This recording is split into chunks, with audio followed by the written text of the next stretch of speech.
3.2 External Projects 9, coming to conclusions.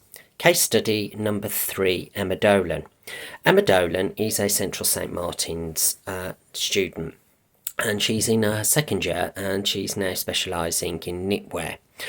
I've chosen Emma as a case study because it would be interesting to work a relationship which we have built up through the past few months, to look at an outside student specialising in knitwear.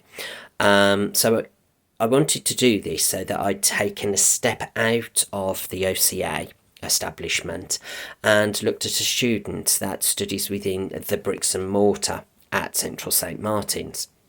Now, there were similarities of ideas and processes and so forth, and we follow each other on Instagram and we've built up a relationship, hence doing the case study.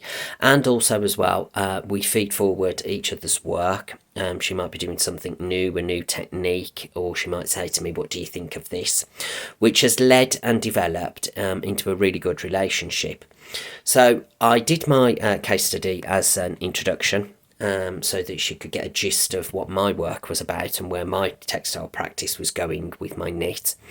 And this then developed into first and secondary questions, which I wanted to make the case study a little bit more in depth. And then I finalised off with putting some work forward where I'd started to develop myself with my knitting techniques, and then my 5-day exhibition at the Carpet Museum, where she wrote me a statement, which was really informative of what she thought of my work.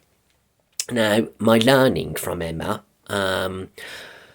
was that our processes and our ideas as creative people followed a direction of using drawing, learning new techniques, but which one of the impacts that I think that I kind of learnt from her was how they too work as independent practitioners by where they write their own brief. It could be a development from a brief from a previous project. So things keep moving forward, and then new developments come about with work and so forth.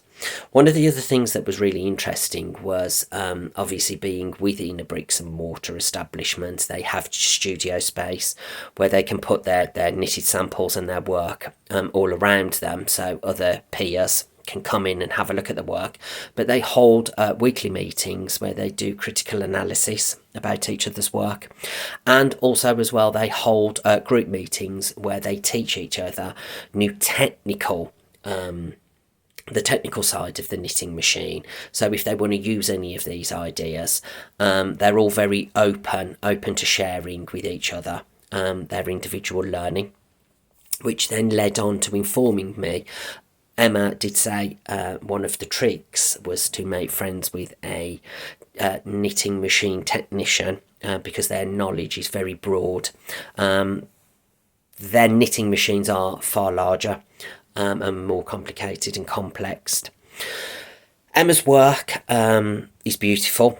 She has a broad knowledge of creative yarns, which makes her work very sensitive. And also as well, I see that she's moving forward with dyeing yarn. At the moment, she's printing with some natural dyes.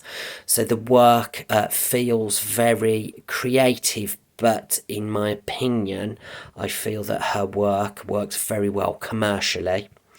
She also works part-time in a yarn store. I think this is quite an affluent yarn store where she has access and more knowledge to creative yarns, and also obviously at Central St Martin's, their yarn store is far vast. So I'm undergoing new learning with creative yarn, and I've done lots of my own research, but my accessibility to this sometimes can be very limited. In comparison, I would say Emma's knowledge throughout knitting machine and yarn is far higher than mine. So she's been a very good support mechanism. her statement about my work was very honest, it was very direct, and it was very positive. As of yet, it will be interesting for future reference for her to critically analyse my work and give me some negative feedback, because at Central St Martin's they are very keen for you to learn on any work that isn't so successful. And they do push that this is where you learn and develop through making mistakes, and this continuously feeds forward.